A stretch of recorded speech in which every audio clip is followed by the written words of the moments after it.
1510. Ham Radio and More is brought to you by Antennas West, Showtronics, and Wallpaper World. Now, here's the host of Ham Radio and More, Len Winkler.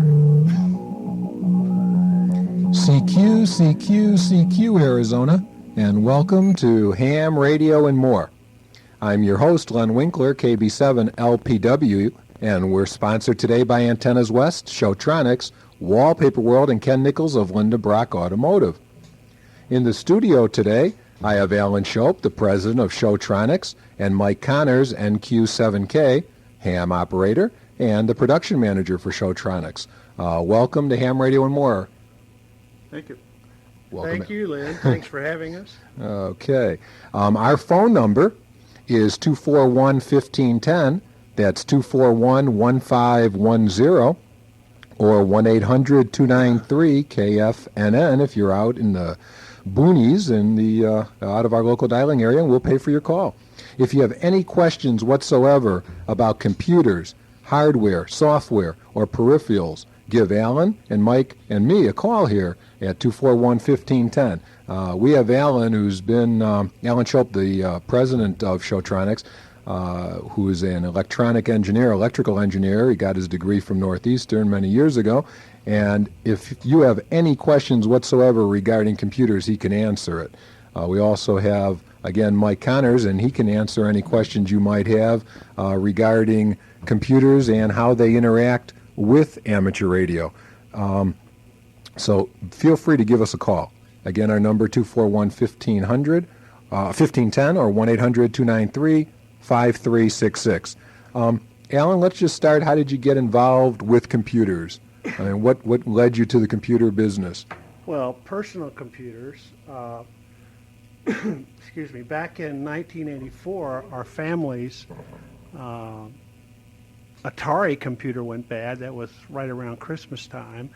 And a couple of months later, I had to do my income taxes.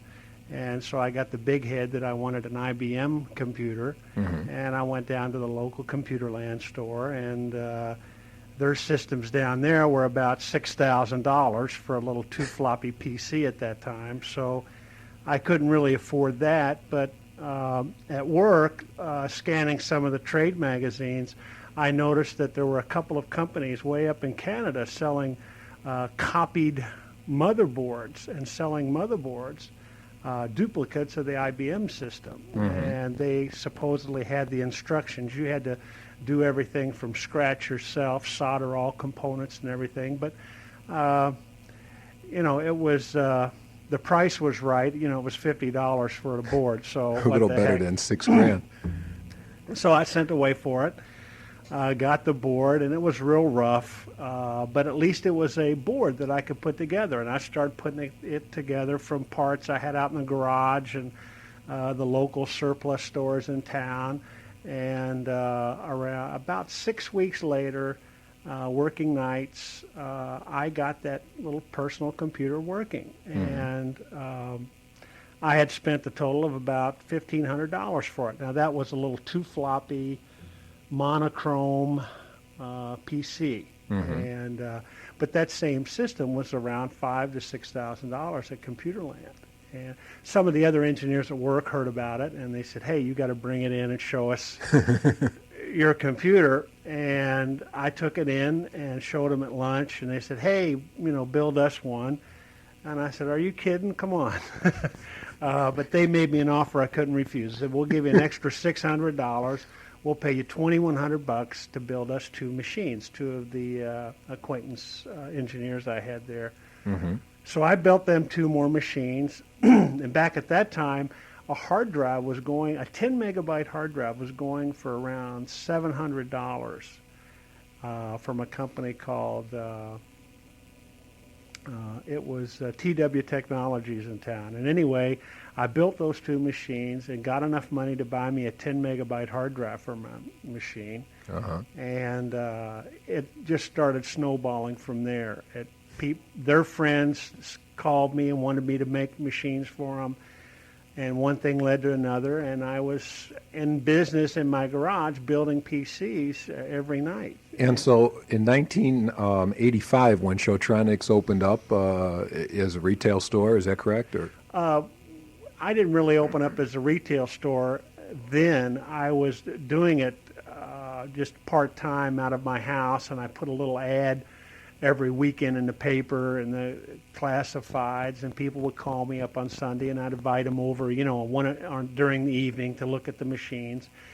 And it wasn't until about a year later that I actually decided to take the plunge and quit my job officially as a designer over at Edge Computer in Scottsdale and, go 100% into the PC business. But you were one of the first, if not the first, in Arizona to put together a clone of an IBM? I don't know if I'm actually the first, but I've never had anyone come up to me and say, no, you weren't the first. They did it first. So I don't know of anyone that built one. When I built that first one, it was around January 15th of 1985 is when I built that first system. Okay. And Mike, you've been a ham, about 6 years now? That's correct, Lynn. Okay. And in amateur radio, what do you get involved with the most? I dabble in a little bit of everything. I enjoy HF, rag chewing. I enjoy the code, packet radio. I enjoy ATV a little bit. I just like to do a little bit of everything. Okay. Well, we'll get back to both of you in a few minutes. I have some things I want to discuss first. Let me remind everybody that Fort Tudhill is only a few weeks away, July 26th, 27th, and 28th. That's the largest ham fest in Arizona, so you want to definitely be there. There'll be prizes given away like a Kenwood TS680, an ICOM 24AT, and a Kenwood TH27A. Tailgater fees are $10 per space and $5 for overnight to camp there.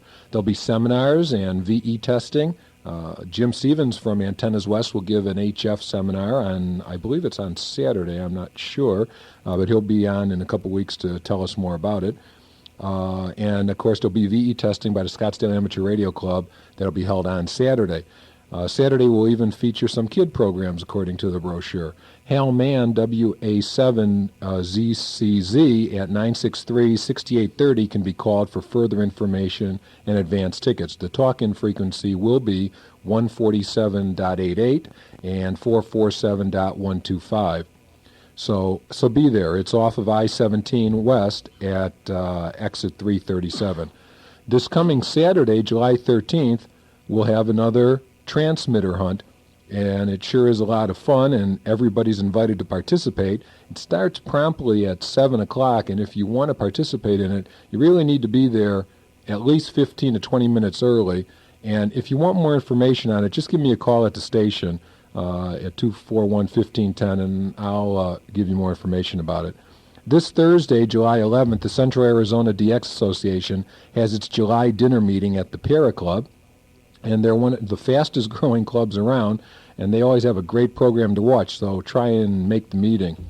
I'd like to read you a report from that I received in the mail from Lee Finkel, KY7M, about the Scottsdale Amateur Radio Club Field Day. It'll take a couple minutes, but it shows how many people were involved in the most anticipated ham event of the year. And again, Lee Finkel, I thank you for it. I hope you don't mind that I'm going to read it, but I think it was excellently written, and it tells about what Field Day is and what was going on, etc., etc. They came, they conquered. The weather was ideal with clear skies and cool temperatures, especially at night. Good sleeping weather, except for those of us who didn't sleep during the contest. All the stations were kept on the air for the whole 24 hours this year, thanks to a very dedicated smaller group of operators. There were no mosquitoes, moths, or gnats. Just imposters, right, Bill? Well, I can tell you that a few of those imposters took care of my legs, but then I was stupid enough to wear shorts. All of the towers and antennas were constructed on Friday thanks to Ed Nickerson, WU7S, Jack Mees, KA7AKJ, and Warner, K7RJD, and their assistants. We even had an RF noise bridge available to check antenna resonance for the first time ever. One tower was actually up in the air before dark on Friday night. It was the best jump on the contest the club has ever had, and it really paid dividends. Ed, our chief antenna and tower erector director, assured a safe operation of putting the antennas and towers up and taking them down slowly and carefully. Now, the food was fantastic. Our cooks, Barney Fagan, KB7 KOE, and Mark McFadden, KB7 LPR, outdid themselves with a very professional meal service at very reasonable prices. Those who partook of the tasty victuals and survived, most of us did, received a pigsty award, and it was a cute computer-generated pigsty award. After breakfast, the usual race was on to complete all the pre-contest preparations. And although 11 o'clock seemed so far away, we all knew those last remaining hours would fly by. The 20-meter phone station was the first ready to go with the Yaesu FT757. Next, the 40-meter beam went up for CW. After some spirited discussion about more antennas than towers, the club trailer tower was commandeered to hold the 10-meter and 15-meter antennas for CW, and that solved the tower dilemma. The first CW station located in the club trailer used an ICOM IC761. Next up was the 20 CW beam on the challenging hilltop location that always makes a loud performer. And at the same time, I put up the latest invention, an 80-meter wire ground plane hung off a tall pine tree. I remember them throwing the rocks over the tree. Lee did it a couple of times, and then they fell apart, and he had to retie the knots and stuff, but that was kind of interesting. I don't know why they didn't bring a bow and arrow. Could have been neat, Robin Hood did it. Finally, the second 40-meter beam and the TH3 for 10 meters and 15 meters went up at 10:50 a.m. for the other phone station, which used a Drake TR7. Murphy did strike here, as it was later determined, and I remember this because I was lucky enough to help put up this, and then they had to move it, that the 40-meter beam on phone was a mix-and-match construction effort of reflector and driven elements. After lowering the tower several hours into the contest, the SWR was considerably improved. I remember, I think it was hitting 5-1 or something, when the elements were reassembled in their proper pairs. The novices operated in style this year with a Kenwood TS940S and their own antenna farm, complements of Jack Sheldon, W7VIB. They had a TA33 for 10-meter and 15-meter and a pair of full-size 40-meter verticals. And these novices knew how to use a CW key to the tune of 169 CW QSOs, in addition to 39 phone contacts on a dead 10 meters. I am impressed, quoting Lee Finkel. And I know 10 meters was dead. Also up and running again this year was a complete satellite station that added significantly to the scoring. Randy, WB0SMX, and Don, KE7NR, survived computer noise to still log 48 QSOs on CW and 8 on phone. All the logging was done on portable laptop PCs on a special field day program from the K1EA CT program, which Mike Connors and I were talking about a little earlier. He likes that program. Neil, K7WK, made sure that every station was QRV on computer. It made a tremendous difference in avoiding duplicate contacts and gave us instant results on how well we scored this year. The running QSO rate feedback on the computer screen during the contest provided an added incentive for the operators to keep plugging away as we tried to keep the numbers up. The generators were kept running smoothly during the entire contest thanks to Bob Martin, W7YE, and his crew. The HF rigs all performed without any problems except for some densing of receivers on 15 and 40 CW and 20 sideband due to the close proximity of their antennas, a problem we will avoid next year with better spacing of the antennas. Our public relations and sanitation responsibilities were ably handled by Sandy Forley and 7PQP. Those two things really do go together in some ways, don't they, Sandy? The wire ground plane on 80 meters performed very well despite its sloping angle, added 174 CW QSOs to the total, and then, as an additional bonus, worked 110 QSOs on 75-meter phone before sunrise Sunday morning. On every HF band and mode, the club had higher totals than in 1990. Conditions were superb on 20 and 40 meters. 10 meters was useless. 15 meters was spotty, but provided some good runs. This was a real team effort. A big thank you goes out to everyone, like Eddie Couch, N7JOR did whatever was needed for the success of this field day effort. After the generators were turned off, and all the aluminum was packed away until next year, Bill Andrews, W8AKH, smiled the smile of a baseball manager who had just won the World Series, or a football coach with his first Super Bowl trophy. You deserve to smile, Bill. It was fun and successful field day for Scottsdale Amateur Radio Club. Next year, 15,000 points instead of, what did they get? 14,000, a little over 14,000 this year. Next year, 15. What do you say? Have I got some 80-meter antennas for you? And then he shows some statistics. Well, Lee, I thank you again for that, and I appreciate everybody's indulgence in letting me read that. I took part in it, and it was my first field day, and it was a fun experience, and I see why it's the most looked at or looked forward to event of the year. And as Mike is shaking his head, and you probably didn't even participate in field day this year, did you?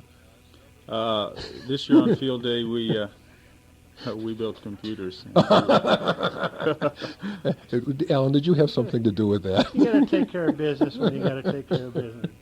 Okay.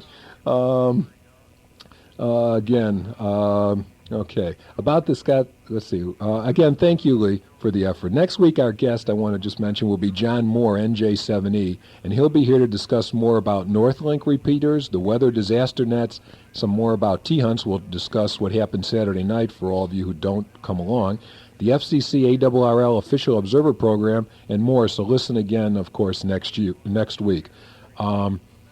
I want to thank all of those people out there who sent me their QSL cards again during the week, and the more QSL cards, the better. Please keep sending them to Len Winkler in care of KFNN, and that's 4800 North Central, Phoenix 85012. So please send me a QSL card. I'll get one back to you that has KFNN and KB7LPW on it. It'll go to you, and we'll, of course, put you in our drawing, which we'll have later in the day, later in the show, for a tiger's tail. If my computer did not have a CPU chip inserted in it, I'd have a hard time using it. Is that right? Of course. Okay. I just want to make sure I was right about that. It would be a pet rock. It would be a pet rock. Well, that worked for a while. But I need a good CPU chip. And different CPU chips are better or worse in how a computer runs, right? Correct. Okay. Well, in the same way, the same thing is true, of course, with an antenna.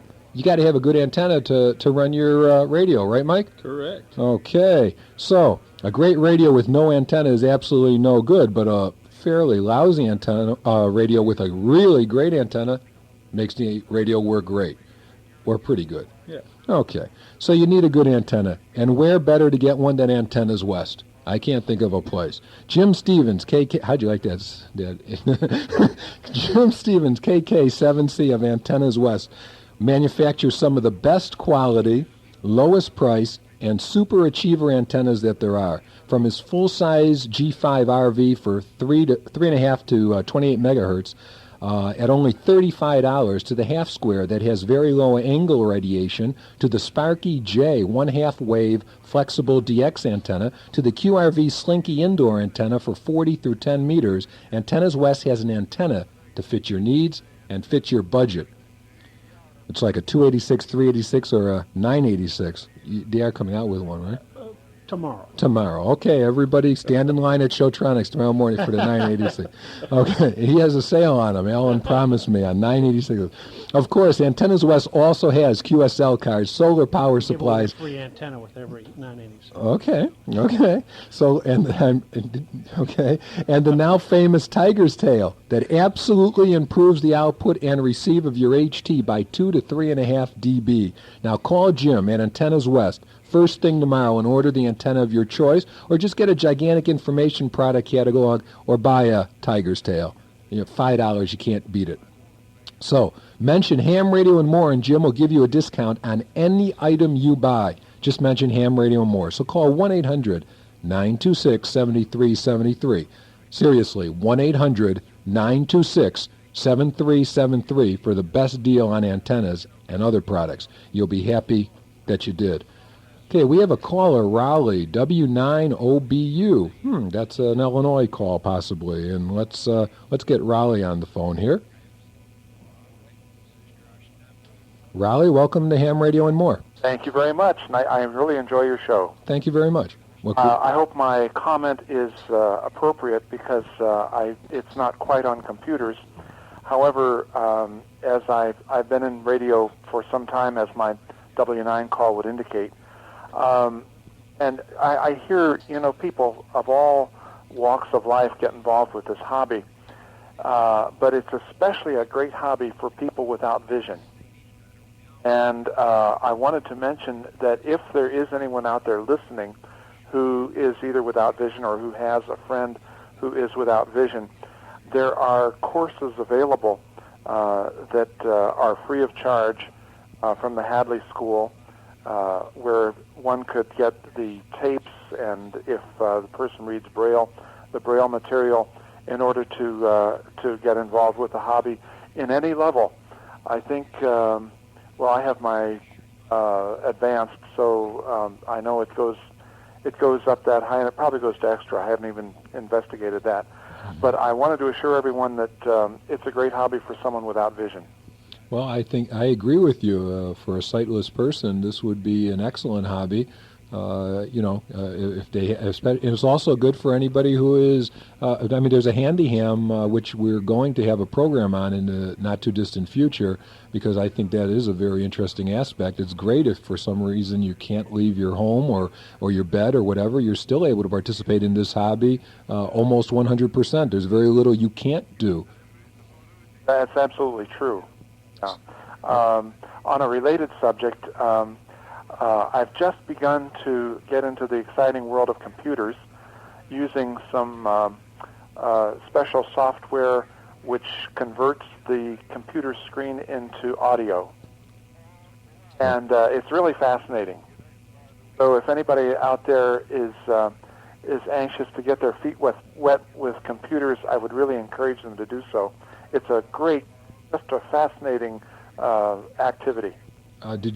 Is this a special program, or did you write it, or? No, I didn't write it. It's Okay. a special program. I have a speech synthesizer, which is actually the voice of the thing, and then this program converts the material on the screen so that it can be read either letter by letter, word by word, or line by line. Okay, Alan has a comment.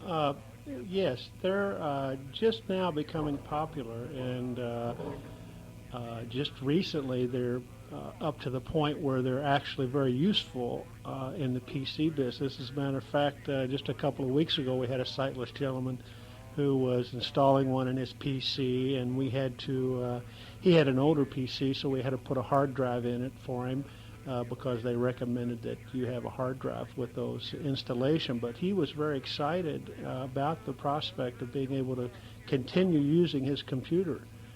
And I think this would also be a good area for him to get into with the ham radio. So I'll mention that to him. That's a great idea. I use mine in my work, and part of my work is tracking the calls I receive. So the computer really is something that comes in handy in generating reports for me. And I use the word processing part of it just, to a great degree. Okay, well, Raleigh, I really appreciate you listening and calling in and participating. Thanks for the show. Okay, thank you. Bye-bye, 73. Okay, anybody else that has a question, please feel free to call us, especially, anything about computers, whether it be something about DOS 5 or whatever. Please give us a call at 241-1510. In the meantime, Alan, you have a little trivia question that we'd like to throw out, and the winner of this trivia question will win a box of high-density, double-sided, obviously, diskettes. So this is not the easiest question I've ever heard, but then It's an easy question. for all you computer buffs out there, you're going to know this right off. And our number is 241-1510. or 1-800-293-5366. And Alan, let's hear the question. It takes 9 DRAM chips to make up a bank memory in a PC-compatible computer. How come it takes 9, though, when a byte of computer information is only 8 bits? How come it takes 9? Okay, now I hope everybody got that. We have a couple. Some people, because the phone's lit up all of a sudden. So I mean, obviously we have computer buffs. I wouldn't be surprised if Randy or somebody is calling out there, but that's okay. Everybody is entitled to win. All right. In the meantime, while we get a winner, let's just go over some real basic things. We hear PC, XT, AT, 286, 386, 486. I'm joking about a 986. What do all these things? Does the number 86 have some significance in it? No, that was Intel's manufacturer's code for the part number of the microprocessor chip, and it has just caught on as the name for the item, and it's just used as slang in the business to indicate the type of computer that you have. Mm-hmm. You start off at the low end with PCs. When IBM first came out with their PC back in 1981, it used an Intel 8088 microprocessor as the heart of that computer's motherboard, and that processor was able to manipulate 8 bits of data at a time. It was an 8-bit computing device, and it operated at 4.77 megahertz, and it was great for the day. Later on, in 1984, when IBM added a hard drive to that PC, they called the new computer an XT, Extra Technology. That's where the XT code letters came from. Okay. At the same time, they also came out with an AT machine, which used as its heart an 8286 processor from Intel, which was a 16-bit computing device, so it could manipulate data twice as fast as its little brother, the PC or the XT.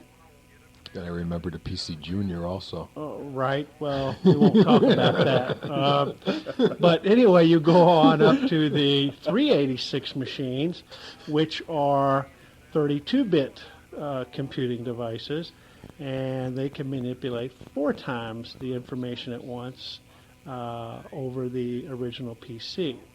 The 486 machines are still 32-bit computational devices, but they are streamlined or enhanced versions of the 386 and do things better and faster. So a 486 is a 486. Let me ask this: is a 486-33 legitimately quicker than a 386-33? Of course. Okay. Of course. All right, we have a winner on the phone, and let's get to Carl right now.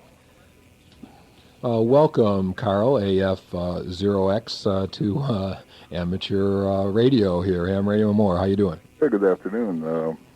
I got the fastest fingers in town. You must, because all 4 lines, they all lit up immediately, and you were number 1. Are you sure you didn't call before the question was asked? I'm positive. Okay, it's my brother on the phone. No, I know Carl, and I know his last name is not Shope, but you could have a brother with a different name.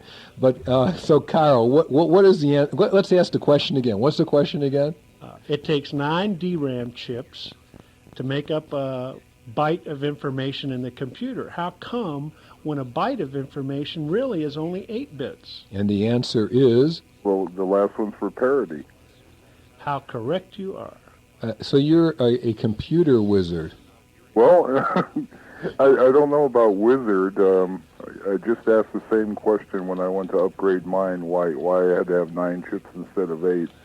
And I brought them into a pretty detailed explanation on it, so I learned something. You'd be surprised how many computer stores in town don't know the answer to that question. Well, I know Showtronics knows the answer, right? Another plug there. Okay, Carol. Well, you're going to win you have won a box of diskettes. You've got to go to Showtronics to pick it up, though. Okay, that's.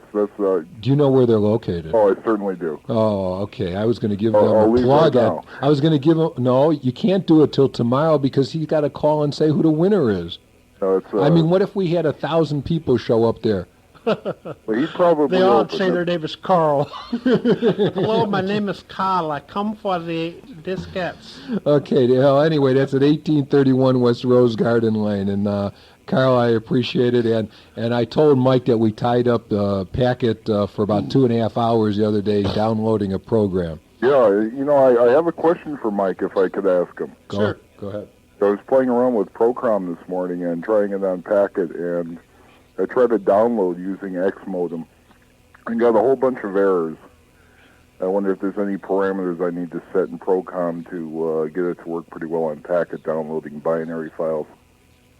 I've used Procom on and off for Packet. There shouldn't be any problems with it. It's a pretty straight terminal program. And I wouldn't think you'd have any problems at all. Are you sure you have it set up right? Well, that's what I'm asking. It works fine on the phone modem, but using YAP is successful, but a little bit on the slow side, as Len and I found out the other day. Very slow. Are you using the latest version of Procom? No, I was using one that I think they refer to it as Test Drive. Oh, PC Plus Okay. Test Drive? Right. Oh, that's a pretty good one. That should work fine. Was there any parameters he needs to? Does the older version of Procom support the X modem? I believe it does. It has X modem, Y modem. You might try another type. You might try Y modem just to see. I don't know whether or not X modem had a problem with the older version of Procom or not. All right, I'll give that a try. Okay, Carl, we appreciate your calling in. All right, thanks. Thank you. Bye-bye. Okay, I want to take a minute to talk about Wallpaper World. Has the best prices on the best quality window coverings in Arizona. There's no question. Wallpaper World manufactures custom aluminum mini blinds, custom vertical blinds, custom pleated shades, custom wood shutters right here in Phoenix. So when you buy factory direct. No middleman markups. Plus, with a minimum order, you get free measuring and free installation. Of course, Wallpaper World also carries name brands like Kirsch, Leveler, Chic, Graber, and more. They really feature their Chic line of window coverings and duets and wood blinds at sensational prices. Duets and wood blinds can be purchased now at a double discount price of 50% off the list, plus another 25% off of that. Wow, now that's a sale. Also, mention Ham Radio and More and receive a free valance with every Chic mini blind or vertical blind purchased. That's right, just mention Ham Radio and More this show for a free valance with any blind that you purchase, with any Chic blind that you purchase. Another great reason to shop, Wallpaper World. With 6 locations in the Valley, super selection and service, and the lowest prices anywhere, it's no wonder that Wallpaper World makes selecting home decorating products an enjoyable experience. Call 678-1234 for the location nearest you. And anybody that has any questions on computers, by all means, give us a call at 241-1510. Okay, what's the truth? I want to know the truth about DOS 5. I hear it being pushed all over. I hear everything about it. Is it really some new revelation, something brand new, and I can't wait to put it in my computer at home? So far, the results are still out, by the way, on DOS 5. But so far, it looks like a very good program, and we could tell you more if I had my engineering manager here today, but we don't.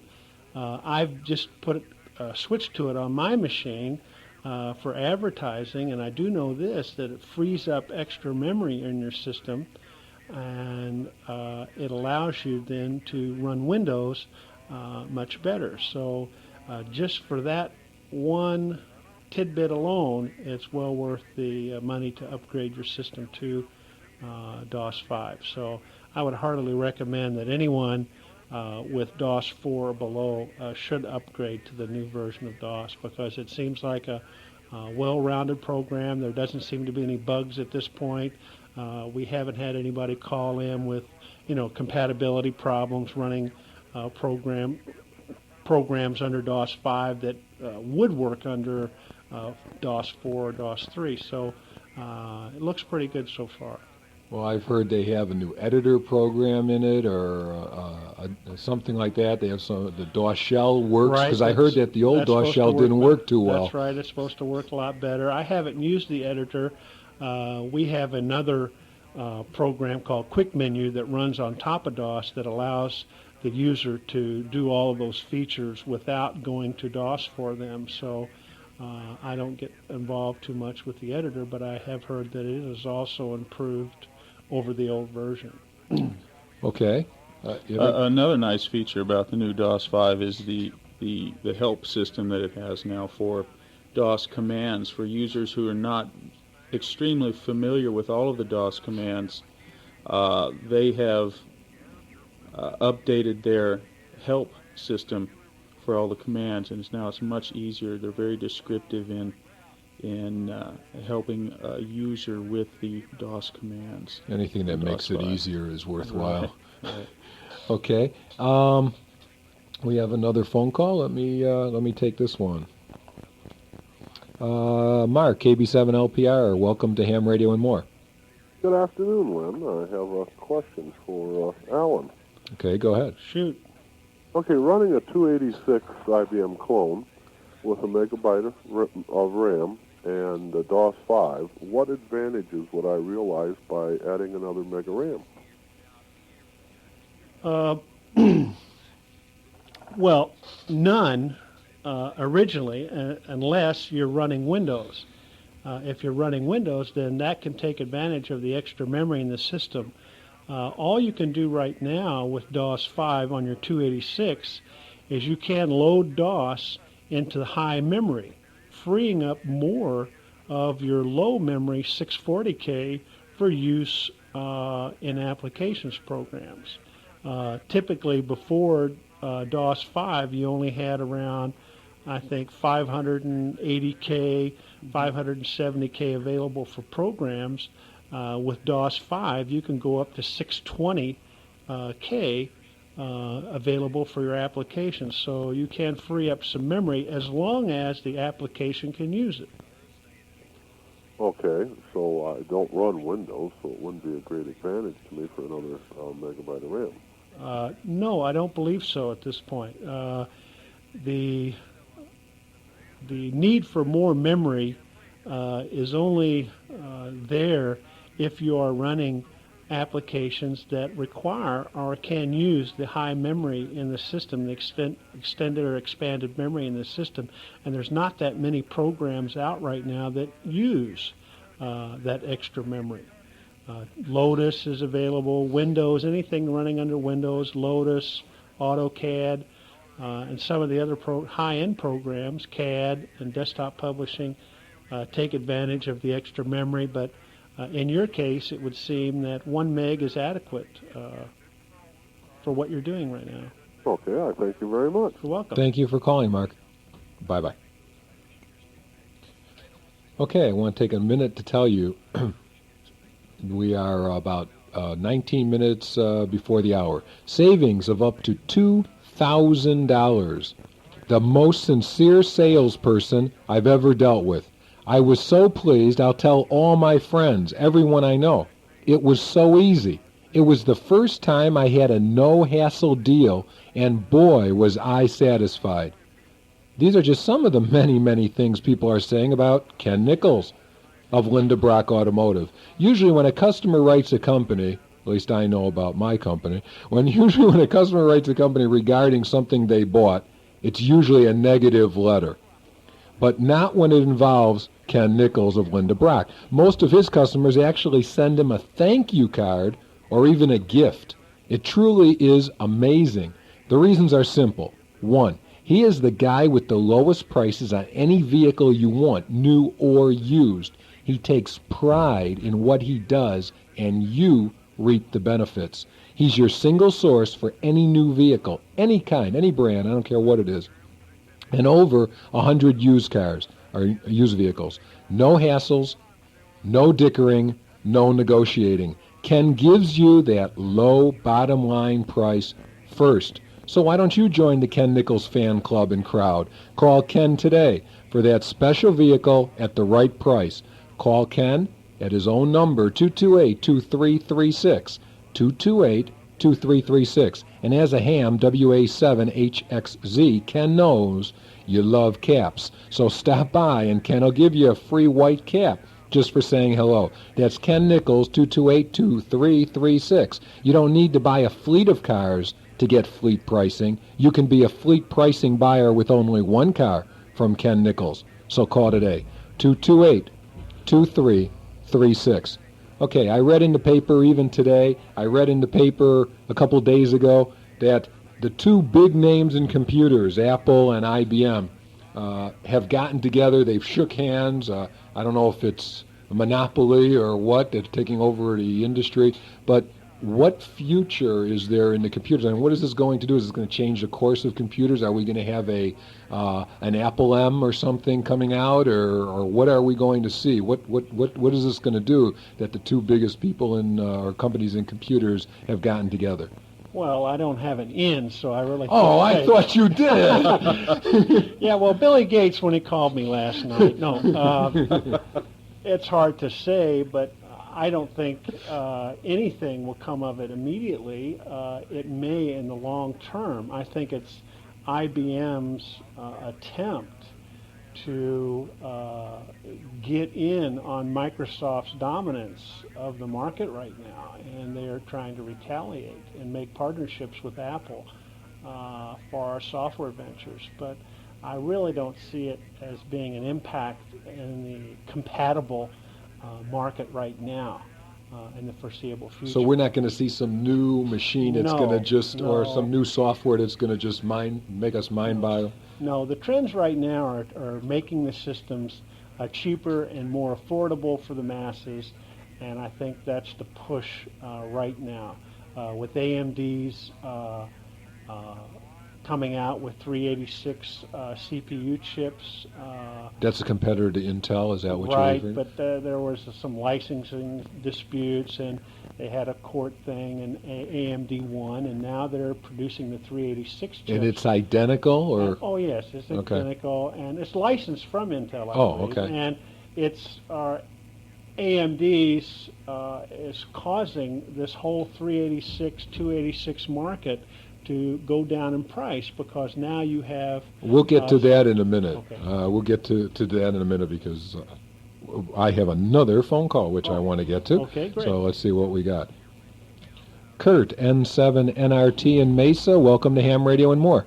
Yeah, how you doing? Okay, and what can we do for you today? I want to figure out the easiest way to copy CW on my computer. Mike, do you have an answer for that? Are you trying to just receive the CW and print it up on your screen? Is that what your question is? Yeah, that's what I'm going to try to do.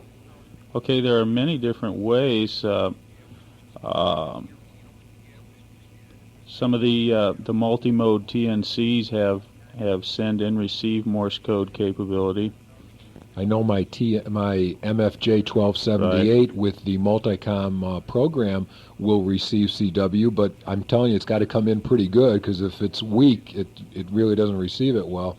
Right. Some of the radios need some selective filtering in order to receive it extremely well, but most of the multi-mode TNCs do a very adequate job on the CW.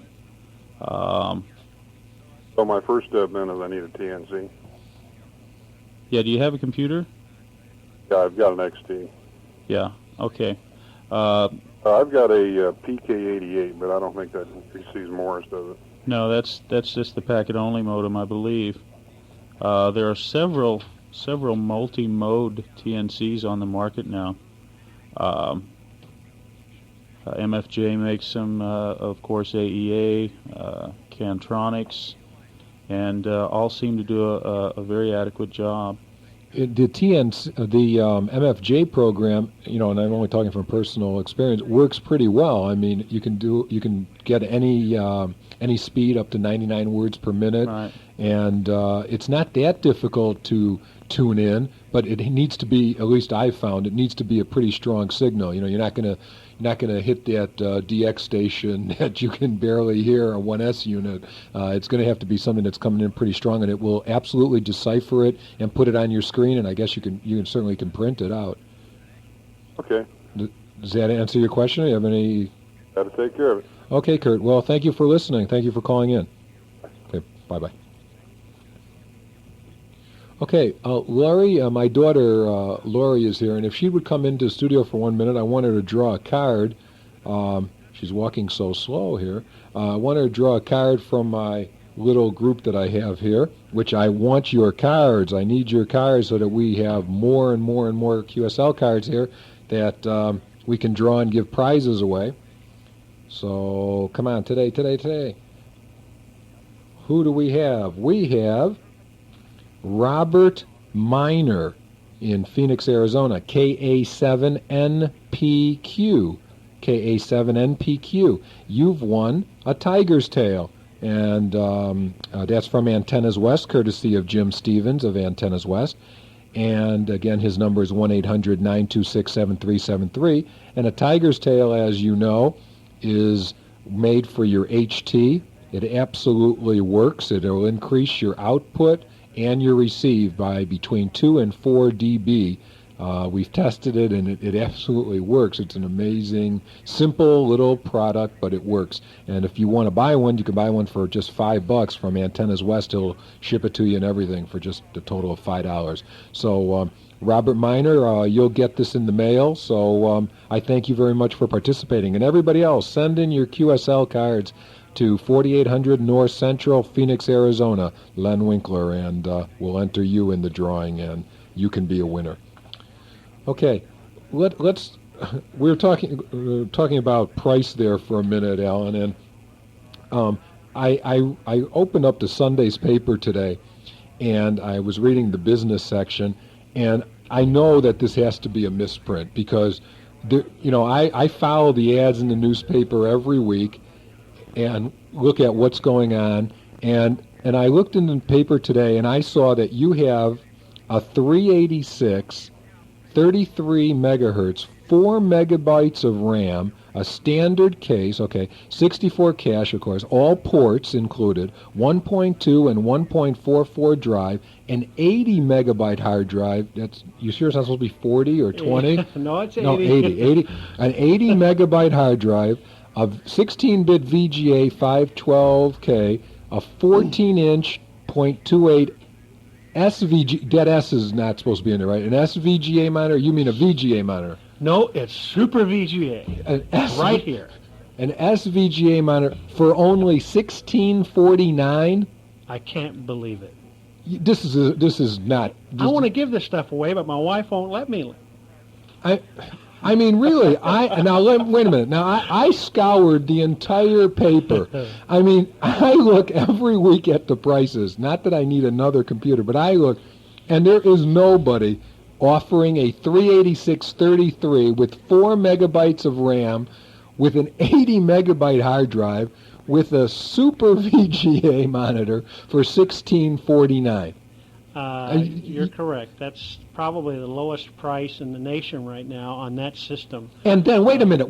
Now, wait a minute. I also see on here, it says, if you bring this ad in and you purchase any of these systems, you get a free quick menu and a power director for $99 value free. Now, what exactly is the power that? director, that's a surge protector and a power center that allows you to plug everything from your computer system, the monitor, the computer. And that printer. Goes under the monitor. That's right. Oh. And that allows you to have everything fixed up. And the quick menu program is our icon-driven program manager that allows you to run other software programs with your mouse on your system. Well, it's a very good package. You just obviously just dropped these prices because I thought last week they were more expensive.